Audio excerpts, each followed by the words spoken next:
Hello friend, स्वागत है आप सभी का हमारे यूट्यूब चैनल इंजेटेक में। और आप हमारे साथ हैं HTML के टैग ट्यूटोरियल में। तो फ्रेंड्स, इस ट्यूटोरियल में हम जानेंगे HTML के बेस टैग के बारे में। तो आइए जानते हैं कि HTML बेस टैग क्या होता है। तो फ्रेंड्स, बेस टैग HTML5 में एक नया टैग है और हम बेस टैग का यूज अपने HTML डॉक्यूमेंट में हेड टैग के अंदर डिफाइन करते हैं। और फ्रेंड्स, HTML बेस टैग के यूज़ से HTML के सभी URLs के लिए बेस टैग को हम लगाते हैं। इसके बाद हमें पूरा URL टाइप करने की ज़रूरत नहीं पड़ती है। मान के एग्जांपल के लिए हम मान लेते हैं कि जो हमारा इमेज है वो वेब फाइल के डायरेक्टरी में है और जिसका एड्रेस हमने दे दिया है c:/media/website। हमने इसका फुल एड्रेस दे दिया है। तो फ्रेंड्स, जब भी हम किसी इमेज को ऐड करेंगे तो हमें क्या करना पड़ता है, पूरा एड्रेस डिफाइन करना पड़ता है, जैसा कि आप लोग स्क्रीन में इस वक्त देख रहे हैं। इसी तरह हम जितनी भी इमेज को ऐड करते हैं तो सभी में हमें पूरा एड्रेस देना पड़ता है। लेकिन फ्रेंड्स, अगर हम वेबसाइट के डायरेक्टरी के एड्रेस को बेस URL के अंदर डिफाइन कर दे तो फ्रेंड्स, हमें इमेज को ऐड करने के लिए पूरा URL टाइप नहीं करना पड़ेगा। तो फ्रेंड्स, अब तो आप समझ ही गए होंगे कि किसी वेबसाइट को बनाने के लिए बेस टैग हमारे लिए कितना हेल्पफुल हो सकता है। तो फ्रेंड्स, आइए चलते हैं और हम इसके कुछ प्रैक्टिकल करके देख लेते हैं। तो फ्रेंड्स, डेस्कटॉप में हमारा एक फ़ोल्डर है, इस फोल्डर को हम ओपन कर लेते हैं।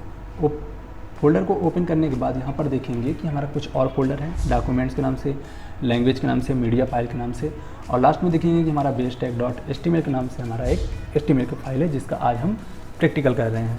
ठीक है, तो यहाँ पर मीडिया फाइल के अंदर हम देखेंगे कि हमारा इमेज फोल्डर है, MP3 का फोल्डर है और वीडियो फोल्डर। तो इमेज के फोल्डर हम इमेज रखेंगे और वीडियो के फोल्डर में हम वीडियो रखते हैं और MP3 के फोल्डर में MP3 की फाइलें हम रखते हैं। ठीक है, उसके बाद लैंग्वेज के अंदर आ जाते हैं। तो लैंग्वेज के अंदर हम HTML की फ़ाइल को रखते हैं, CSS की फ़ाइल को रखते हैं और उसके बाद यहाँ पर डॉक्यूमेंट्स है तो डॉक्यूमेंट के अंदर हम PDF जैसी फाइल को रखते हैं। ठीक है, तो यहाँ पर जब भी हम किसी वेबसाइट को जब बनाते हैं तो हमें इन सब फोल्डर की ज़रूरत पड़ती है, इन तीनों फोल्डर की। ठीक है, अब इसके यहाँ से मिनिमाइज़ कर लेते हैं। मिनिमाइज़ करने के बाद आते हैं कोडिंग के अंदर और इसके राइट साइड में ओपन कर लेते हैं इसके रिज़ल्ट को। ठीक है, इसके रिज़ल्ट को ओपन कर लिए हमने। अब आते हैं कोडिंग के अंदर। तो कोडिंग के अंदर हम ले लेते हैं img टैग।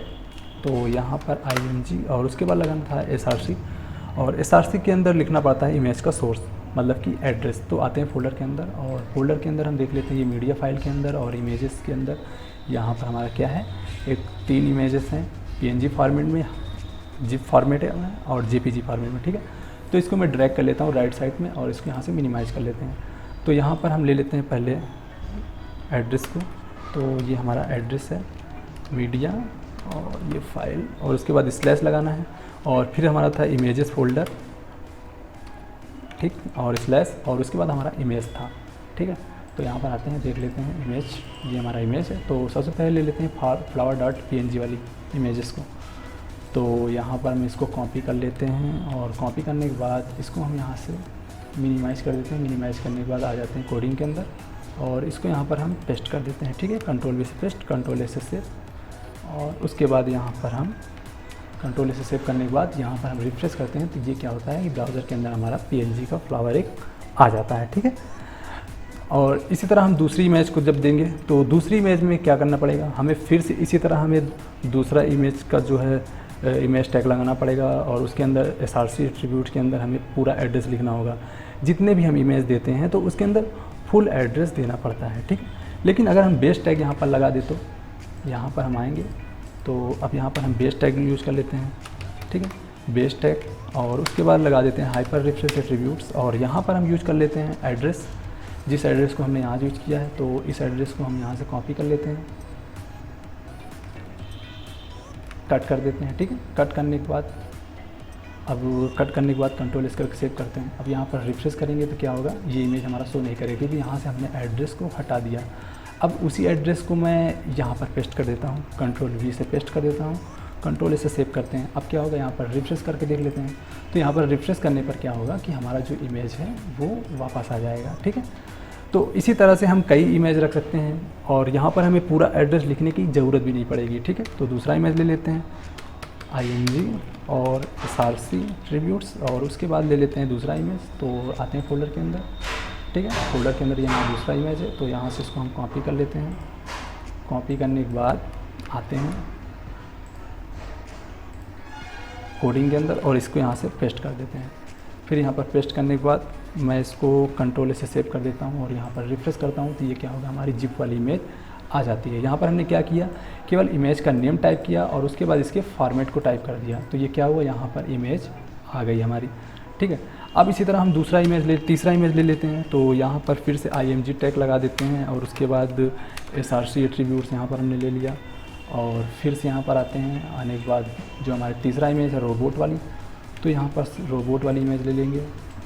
ठीक है। यहाँ से कॉपी हम कर लेते हैं। कॉपी करने के बाद मिनिमाइज करते हैं और मिनिमाइज करने के बाद यहाँ पर हम इसको रख देते हैं। फिर इसको हम यहाँ लगा देते हैं स्लैश, कंट्रोल इस करके सेव करते हैं और यहाँ रिफ्रेश करते हैं, तो क्या होगा, यहाँ पर हमारी तीसरी इमेज भी आ जाएगी। तो हमने क्या किया, यहाँ पर केवल इमेज का नेम टाइप किया और उसके फॉर्मेट को, बाकी काम हमारा बेस टैग कर दिया। ठीक है।